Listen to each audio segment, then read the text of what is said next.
के बाद एक नए खुलासे इस मामले में सामने आ रहे हैं और इस वक्त एक और बड़ी खबर भी यहाँ पर सामने आ रही है। मरने वाले विदेशी नागरिकों को लेकर यहाँ पर खबर आ रही है, उनके शव फिलहाल उनके परिजनों को नहीं सौंपे जाएंगे। ये बड़ी खबर सामने आ रही है। अधिकारियों के मुताबिक सभी विदेशी नागरिकों की पहचान सुनिश्चित करने के लिए पहले डीएनए प्रोफाइलिंग करवाई जाएगी, क्योंकि यहाँ पर आग का मामला था, शव जले हुए हैं, तो ऐसे में पहचान करना आसान नहीं होता जले हुए शवों का, और ऐसे में इस वक्त उनके परिजनों को शव नहीं सौंपे जाएंगे। पहले डीएनए प्रोफाइलिंग यहाँ पर कराई जाएगी। डीएनए जांच की प्रक्रिया पूरी होने के बाद और पहचान की जब पुष्टि हो जाएगी उसके बाद ही शवों को परिजनों को सौंपा जाएगा। मुकेश सिंह सेंगर हमारे साथ जुड़ गए हैं। मुकेश, यहाँ पर उन परिवार वालों के लिए ये स्थिति और दुखद हो जाएगी, क्योंकि एक तो उन्होंने उन्हें गवा दिया और यहाँ पर अब ये प्रक्रिया थोड़ा और वक्त लेगी। क्या कुछ यहाँ पर सामने आ रहे हैं डिटेल्स?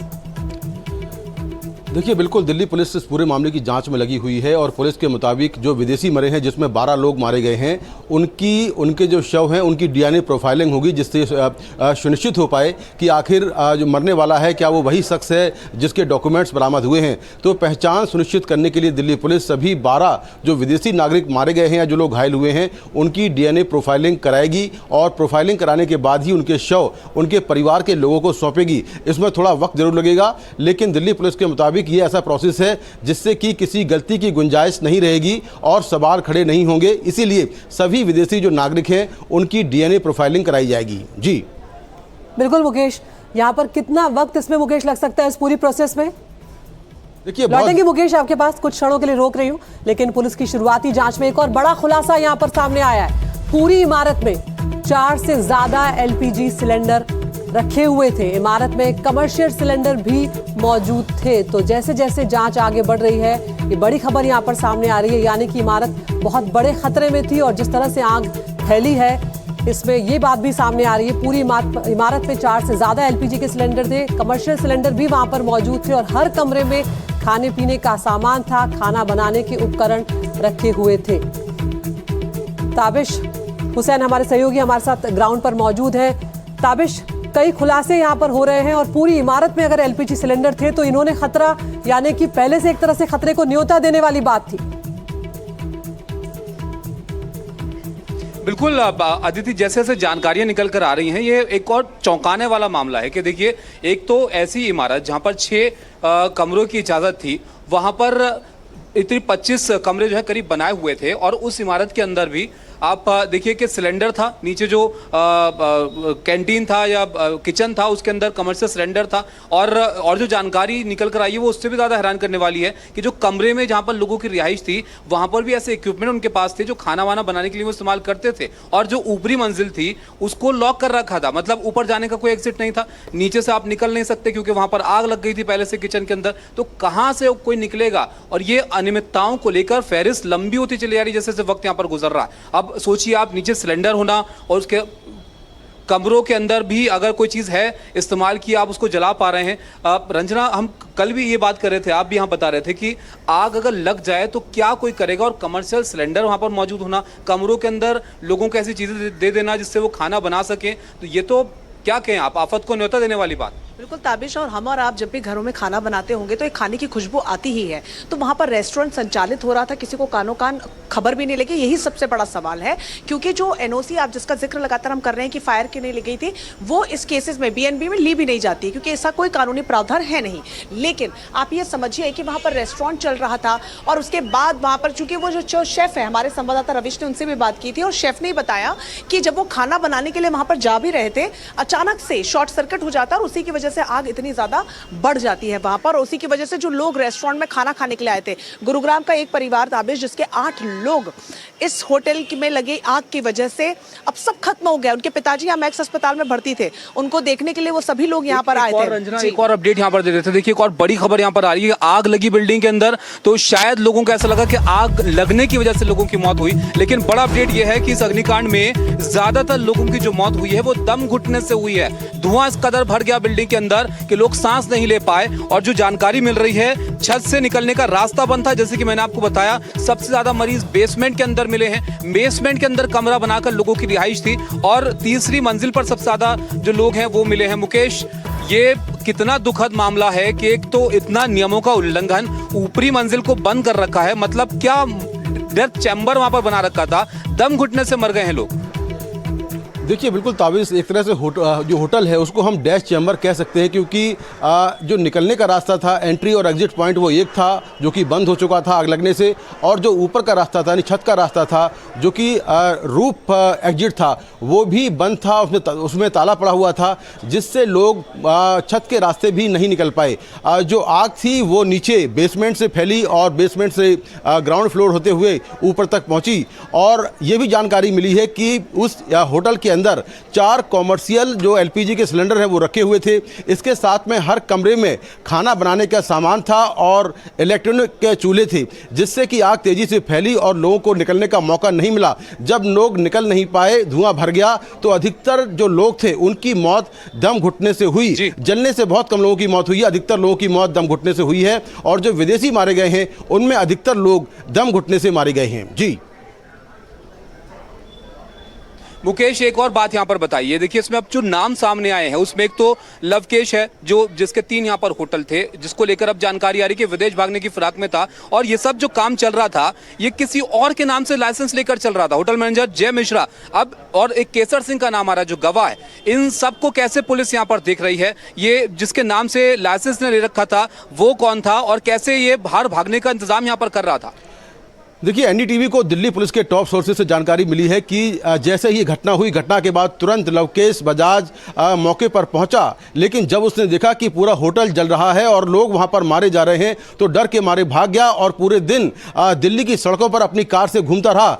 और इसी बीच दिल्ली पुलिस ने उसका लुकआउट सर्कुलर जारी करवा दिया, क्योंकि इस बात की आशंका थी कि वो विदेश भाग जाएगा। उसके दोनों बेटे विदेश में पढ़ते हैं, इसीलिए पुलिस ने एलओसी खुलवा दी। हालांकि उसके बाद वो पकड़ा गया। पुलिस के मुताबिक जो लवकेश है उसने सभी होटलों के जो लाइसेंस हैं वो अपने मैनेजर जय मिश्रा के नाम से लिए हुए हैं, और इसकी वजह यह हो सकती है कि कल के दिन कोई घटना हो तो उसका सीधे तौर पर नाम सामने ना आए। उसके जितने भी लाइसेंस हैं, जितने बिल आते हैं, वो सब जय मिश्रा के नाम से आते हैं। मुकेश, ये बड़ी जानकारियां यहाँ पर निकल कर आ रही हैं। रंजना, देखिए अब ये बातें यहाँ पर पता चली हैं कि जो मुख्य आरोपी है लवकेश बजाज वो विदेश भागने की तलाश में यहाँ पर था, और ये बात भी अब साफ हो गई है कि इस इमारत के अंदर जिस वक्त ये आग लगी उस धुआं इतना भर गया कि उससे लोगों की मौत हो गई।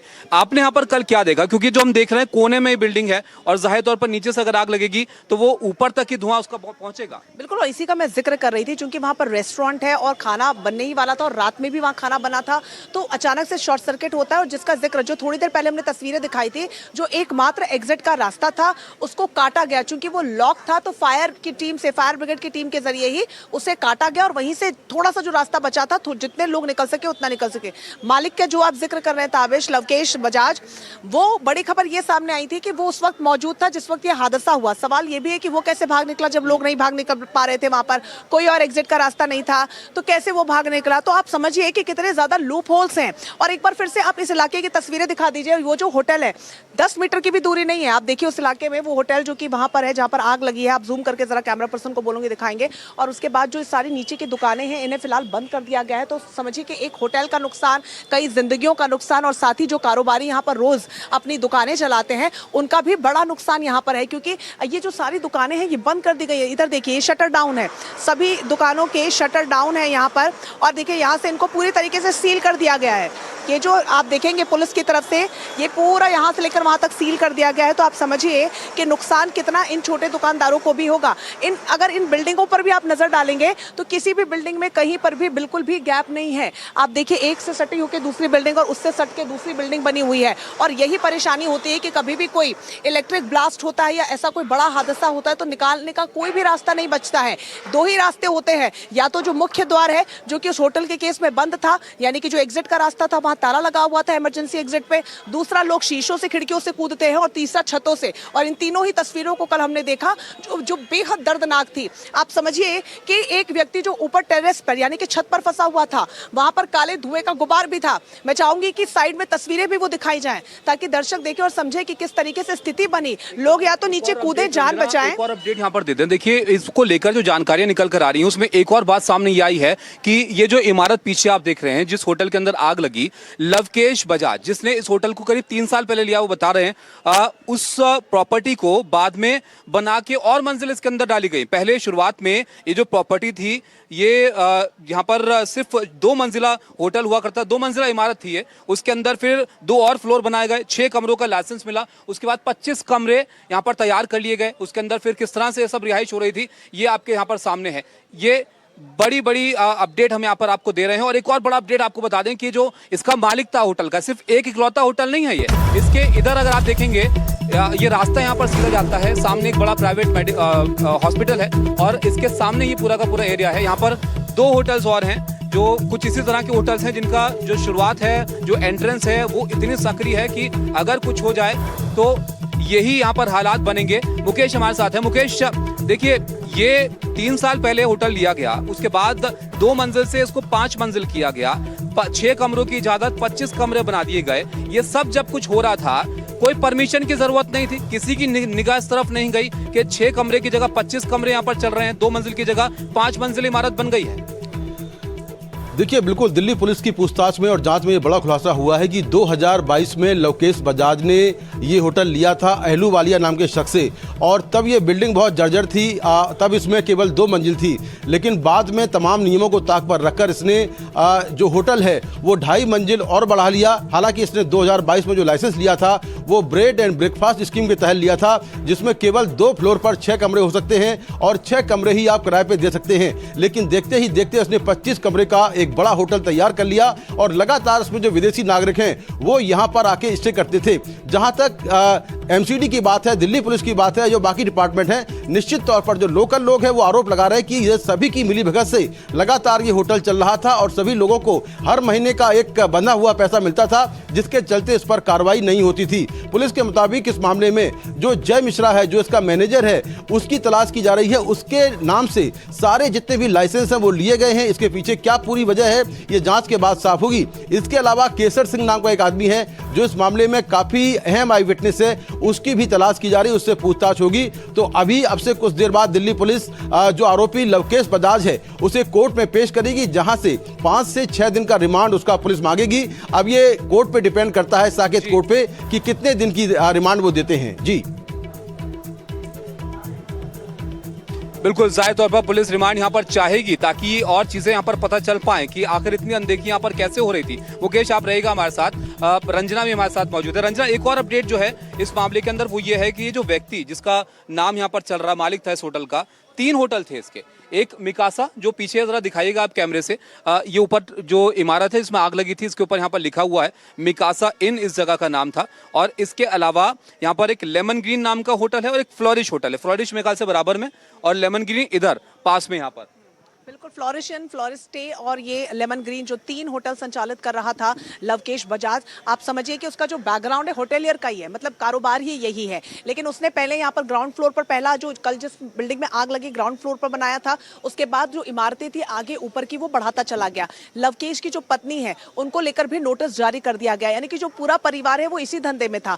लेकिन आप ये समझिए कि चंद पैसों के लिए जिंदगियों पर ताक को रखना कितना ज्यादा बड़ा गुनाह होता है। हालांकि इस पूरे मामले में जांच कमेटी बना दी गई है और साथ ही 18 ऐसी प्रॉपर्टीज को चिन्हित किया गया है जो इसी तरीके से मानकों पर नहीं चल रही थी। रंजना, एक और अपडेट है जो यहाँ पर हम दे देते हैं आपको। देखिए, ये जो इलाका है यहाँ पर कई ऐसे होटल्स हैं, ये सिर्फ इकलौता होटल नहीं है, हमने आपको बताया, आगे हम आपको दिखाएंगे भी आगे। देखिए यहाँ पर भीड़ भी लगी हुई है, लोग जाहिर तौर पर नाराज हैं इस चीज को लेकर। लेकिन बड़ा अपडेट ये आ रहा है कि दिल्ली अग्निकांड के बाद से सरकार काफी एक्शन में है। 18 प्रॉपर्टीज तो सिर्फ मालवीय नगर में ही चिन्हित की गई हैं जहां पर अनियमितताओं का संदेह है, जिसको यहाँ पर जांचा जा रहा है। इसके अलावा रेवेन्यू विभाग जो है पूरे इलाके का सर्वे कर रहा है और शाम तक अधिकारियों को सर्वे की रिपोर्ट भी देनी है कि यहाँ पर क्या अनियमितता है। और बेसमेंट में चल रही सभी दुकानों को बंद किया जाएगा। मुकेश, कितनी दुकानें होंगी, ये सर्वे किस तरह से किया जा रहा है, बताइए जरा।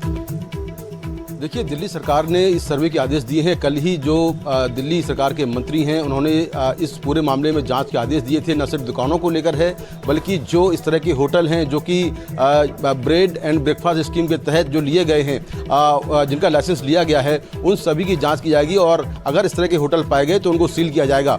इस इलाके में जो दुकानें हैं, अभी कहा जा रहा है कि 18 दुकानें हैं, लेकिन जितनी भी इस तरह की दुकानें हैं जो नियमों को तोड़ रही हैं, जो होटल्स हैं, उनकी लगातार उनको आइडेंटिफाई किया जा रहा है। और दिल्ली नगर निगम की टीम उनको सील करने वाली है। ये भी बड़ी जानकारी हमें दिल्ली सरकार के सूत्रों से मिली है। तो ये कार्रवाई जो है वो भी शुरू होने वाली है। एक कैंपेन के तहत ये कार्रवाई होगी। ये जो कार्रवाई है, जहां पर ये हादसा हुआ है हौजरानी इलाके में, उस इलाके के अलावा दिल्ली के बाकी इलाकों में जितने भी इस तरह के होटल हैं या दुकानें हैं, उन सभी के खिलाफ एक सर्वे कराकर उनके खिलाफ कार्रवाई होगी। और एक बड़ी कैंपेन के तौर पर दिल्ली सरकार इसको लेकर चल रही है। और कल ही इस मामले में जांच के आदेश दिए गए थे और इस तरह के सभी होटलों में कार्रवाई के आदेश भी दे दिए गए थे। जी बिल्कुल मुकेश, देखिए अब कार्रवाई यहाँ पर कर रही है सरकार, अब एक्शन मोड में है, तमाम चीजों को देखा जा रहा है कहाँ कहाँ पर अनियमितताएं थी। लेकिन जो चश्मदीद यहाँ पर मौजूद थे, जिन्होंने इस हादसे को, भयावह हादसे को अपनी आंखों से देखा है, उनसे बात की तेजश्री ने, हमारे सहयोगी ने, वो जरा पहले आप देखिए, फिर और आपको रिपोर्ट्स दिखाते हैं इस पूरे मामले को लेकर। कल जब आप गए वहाँ पर तो अब किस तरह से जो गेस्ट थे वहाँ पर वो किस कंडीशन में थे? कोई यस मैम, अंदर का मंजर जो था वो बहुत खौफनाक था। जब हम अंदर घुसे तो हमने देखा बेसमेंट से ही हमने अंदर घुसे, हम fire fighting and Delhi police के साथ। जैसे ही हम अंदर घुसे तो एक 25 ईयर ओल्ड लड़की थी जो रिसेप्शन के पास पूरी जल चुकी थी, जिसके दोनों हाथ और पैर अकड़े हुए थे, जिसको सबसे पहले हमने बाहर निकाला, वो ब्रॉड डेड थी। उसके बाद आगे गए, एक पेशेंट के पास ऐसी गड़ी हुई थी रिसेप्शन के पास, 25 ईयर ओल्ड होगी लगभग उसकी एज, वो अकड़ी हुई थी प्रॉपर। और जब हम उससे आगे बढ़े तो एक व्हील चेयर पे शायद वो पेशेंट ही था, वो पूरा जल चुका था व्हील चेयर पे बैठा हुआ। और फिर वो भी डेड था। फिर उसके आगे गए तो वहाँ पे 3 पेशेंट थे, तीनों फॉरनर्स थे, वो अनकॉन्शियस थे। तो हमने वहाँ पे CPR दिया। मैं खुद एक हेल्थ केयर वर्कर हूँ, मैक्स हॉस्पिटल में काम करता हूँ। तो हमने बाहर निकाला, इसने मेरे सपोर्ट किया जैसे जैसे मैंने इनको बताया किया। और ऊपर गए तो ऊपर सीढ़ियों पे पूरा जला पड़ा है। कौन से फ्लोर तक गए थे? हम पूरे फ्लोर पे गए, नीचे से ऊपर तक, बेसमेंट से 5th फ्लोर तक लोग इसी तरह से? हाँ मैम, नीचे थे थोड़े ज्यादा, 3rd फ्लोर तक थे। Basement, ground floor, 1st floor, 2nd floor, 3rd floor तक लोग थे। और बेसमेंट में किस तरह से हालात? बेसमेंट में बहुत बुरे हालात थे। आग बेसमेंट, और सबसे पहले जब बेसमेंट में ही घुसे थे, सबसे पहले एक्सेस वहीं का मिल पाया था, जिसको जो शटर बंद था, जिसको कटर से कट करके और अंदर गए थे, क्योंकि एक्सेस वहीं का मिल पाया था, क्योंकि ग्राउंड फ्लोर पे आग थी। तो सबसे फायर फाइटर वहीं पर बुझाने के बाद वहीं पर गए थे। तो वहाँ कम से कम 7 से 8 लोग मिले थे जो जल चुके थे। और मतलब हाँ, सारे मृत थे। ग्राउंड फ्लोर और बेसमेंट और जो 1st फ्लोर में मोस्टली लोग थे वही डेड हुए हैं। और कुछ ऐसे भी वीडियोस हमने देखे जिसमें से खिड़की से कूदते हुए तस्वीरें आ रही हैं। हमारे लोकल लोग हैं जो हमारे गांव के ही लोग थे और भी हमारे साथ, उन सब ने हमारे पहुंचने से पहले वहां पर गद्दे उठा लिए थे। फिर लोगों ने गद्दे वहां बिछाए हैं, ग्लास को ब्रेक किया है, उनसे रिक्वेस्ट किया कि आप लोग ऊपर से जंप करो। तो 10 से 15 लोगों की जान ऐसे बचाई गई है। अफरा तफरी मची होगी जब इतने सारे लोग, बहुत चिल्ला चोट हो रही होगी, शोर था, लोग डरे। मैम, हमें खुद समझ में नहीं आ रहा था। जब हम एक बार अंदर सब लोग बढ़ गए टीम के साथ, हमारे पास कोई भी सेफ्टी इक्विपमेंट नहीं था हम लोगों के पास, और दिल्ली पुलिस की जो लोकल मालवीय नगर की टीम है उन लोगों के पास।